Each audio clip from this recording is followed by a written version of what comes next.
તો હાલો આજે તો હવારમાં દળણા દળવાનું કામ લઈ લીધું. ડબ્બામાં જોઈને તો લોટ નહોતો એટલે આપણે દળણા દળી વાળ્યા હવારમાં. અને પછી લઈ લીધું મીઠું ભાંગવાનું કામ.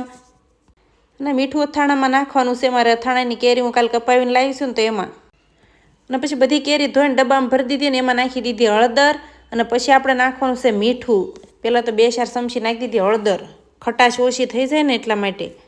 અને પછી જો એટલું બધું નાખી દીધું મીઠું. મીઠું બહુ જોઈએ, જાડું મીઠું નાખ્યું છે. અને બધું મીઠું નાખીને હરખાઈ ભેળવી દેવાનું છે. તો જો આવી રીતે મિક્સ કરી દીધું છે. અને પછી ડબ્બો ભરીને મૂકી દેવાનું છે. અને આવી હળદર ને મીઠાવાળી કેરી કોને ભાવે છે? તો જો આવો ડબ્બો કંઈક ભરાઈ ગયો છે.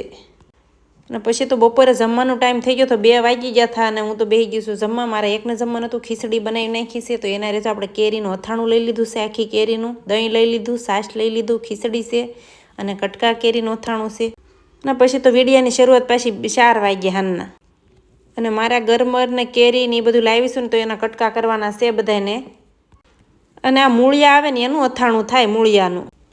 અને કેરીના પણ કટકા કરવાના છે. તો હું આ બધું સુધારું ને ત્યાં સુધીમાં તમે વિડીયોને લાઇક, શેર ને સબસ્ક્રાઈબ કરજો.